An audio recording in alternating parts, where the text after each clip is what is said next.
Enchantress. Whoa.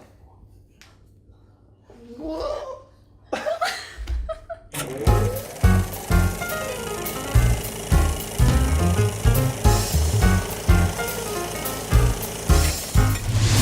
Hey moviegoers, welcome to Married Movie Reviews. I'm Karen. And I'm Mike, and today we're reviewing Suicide Squad. So, if you haven't seen the movie, divert your eyes and your ears. We're going to be talking spoilers, and we really don't want to ruin the movie for you. No, we don't. Suicide Squad was directed by David Ayer, the same guy that directed Fury, and it's a spin-off to Batman vs. Superman. It stars Will Smith, Margot Robbie, Viola Davis, Courntey, Hernandez, Adewale Akinnuoye-Agbaje, Cara Delevingne, Joel Kinnaman, Fukuhara, and Jared Leto as the Joker. So the plot is basically a secret government agency led by Amanda Waller recruits imprisoned supervillains to help protect them against future bad super people. Then their most powerful asset, the Enchantress, who is an ancient witch, turns on them, revives her brother, who is an ancient thing, and the rest of the Suicide Squad have to team up and take her down. How do they team up, you might ask? The good people threaten them. Yeah. By blowing off their heads. Implanting a bomb in their necks. And if they do anything wrong, they can push their little icon on their app and blow them up. Yeah. That doesn't seem like a very safe thing. Like, what if you're just, oops, and you killed Harley Quinn? Kind of like what happened with Slipknot. I mean, I guess he was supposed to be killed because he was trying to escape, but... He was a disposable character. Yeah, his power was, I can climb anything. Great, you're in. Great, you can join the Suicide Squad. So let's start with the fact that who in their right mind would think this is a good idea? Yeah, I don't know. Let's take the worst people imaginable. Hey, that's a good idea. Right? Yeah. It makes sense. I think they have a lot of likable characters, but I think they tried to do a little too much with some of them and not enough with others. Yeah. Like the pivotal role of Diablo. He's like the one that saves them all, and he's the one that really has a complex backstory, and they don't really touch on it a whole lot except for this one little blip, and the rest Near of it the end was... of the movie, too. Yeah, and then you have this entire movie based around basically Deadshot, Will Smith's character Deadshot. And a little bit of Margot Robbie's Harley Quinn. But I would have preferred the flashbacks to be in the beginning instead of sporadically thrown throughout, because Harley Quinn's backstory is little bits here and there. I would have rather had it just all in one piece before it all starts, because... Or find some other way of making it more cohesive, because it felt very disjointed, and it's like, oh, we're switching over to this character now, instead of it all melding together and being just a seamless production. It seemed a little like, well, we got to put her in there somewhere, and we got to put him in there somewhere, and we got to do this and that. I think it would have worked better if they had maybe just followed Batman in the beginning, kind of catching all these bad guys and giving their backstory through Batman, and then kind of throwing Batman off to the side because he doesn't really take much of a role in this movie. I think that would have been a much more interesting way to start off the movie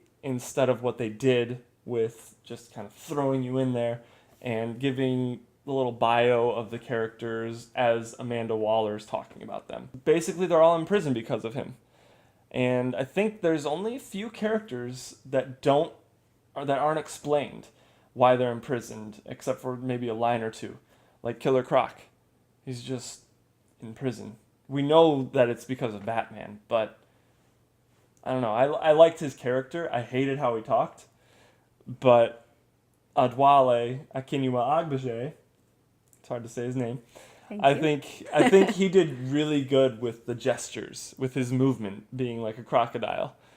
And I just like how he kind of turns his head and watches people, but I did not like how he talked. Yeah. They did a great job with the Enchantress and her coming into her own. Basically, the Enchantress is a spirit that possesses this young doctor. I thought they did a good job with making her turn into Enchantress, because she has to call her name in order to, get her to Yeah. come out, and then The scene where she actually transforms, you just see her hand on the table, and then the other hand kind of grabs and it twists. It's only one hand. I thought that was really cool. I thought it was I cool. liked that shot That a was a lot. really well done. It was creative. It was well done and everything. But again, the special effects throughout and the costume and the makeup and everything looked really great for the Enchantress up until the end when they tried to make her pretty.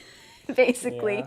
she kind of did this little like Her dancing, I don't get what that was. octopus dance, like just this twitching shoulder thing, and you're like, what's happening? Is she possessed, or is this like, it wasn't clear. Another character that we don't really get a backstory of, other than a few lines, is Katana. Basically, we're told that her sword can capture the victim's soul, and that's about it. And then later we hear, oh, the sword was used to kill her husband before she got it. And then they made it laughable by saying, her husband's in there. And you're just like, oh, Yeah. she talks to it sometimes. Oh, okay. And I wanted her to actually use the sword to take somebody's soul and have that be a moment where it's like, whoa, that really does happen. And I thought we'd get that from shots from the preview. They even show a shot where she's holding up a sword and it looks like there's souls coming out of it. I thought she was setting them free or something. Nope, we don't get any of that. It's just kind of glossed over and pushed to the side. Right. I do like Harley Quinn's character though, and Yeah. I thought she was very well done, Yeah. and Margot Robbie did a really good job playing Yeah. the crazy person. but likable. Yeah. Like she's crazy, but she's likable, and you can see some of her inner thoughts too, and her struggle with being good and bad, because the whole backstory is Joker basically.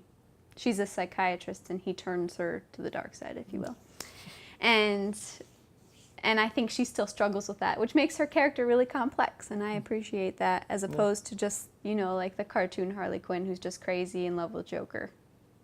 Yeah. Speaking of Joker, I personally did not like Jared Leto's performance as the Joker. It seemed like he was trying to be too much like Heath Ledger's Joker, and yet not at the same time. I mean, you get the similar voice, and he's not that good, and I think he's too weird looking, to be honest. He needs to be just more ragged, but that would be too much of a copy off of Christopher Nolan's Joker.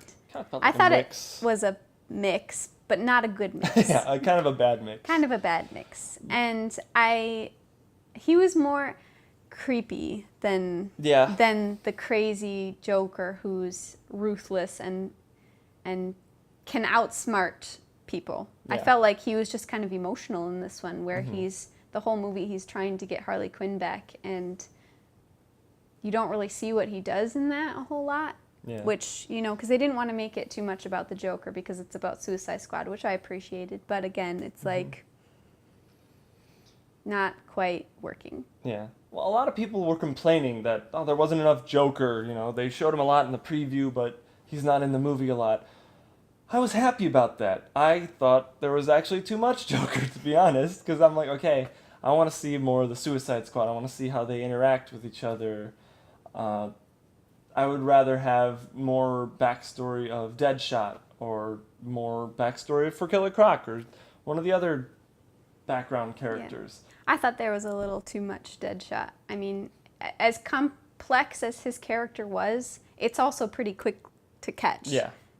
His motivations are all about his daughter and his love for his daughter. And of course, he wants to change, basically. And he's doing all of this so that he can be the good father in his daughter's eyes. That's his whole basis for everything he does in this movie.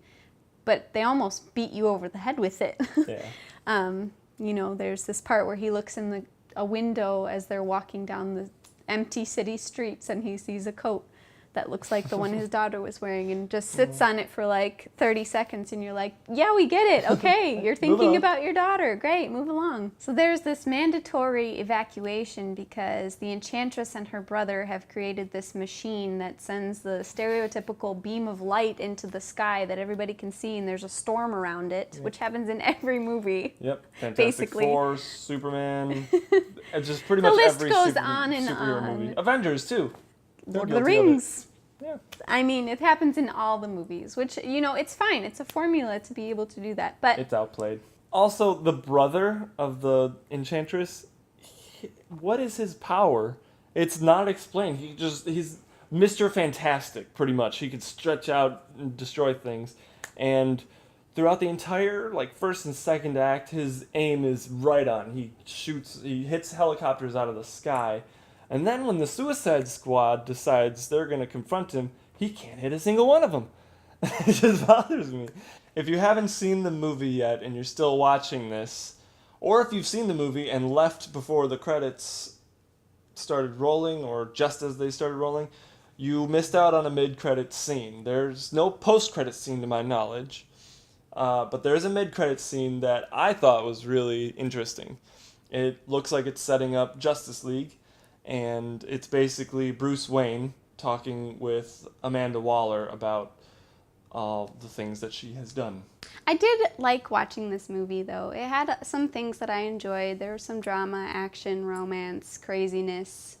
All the things that you enjoy about movies were in there, so it was good.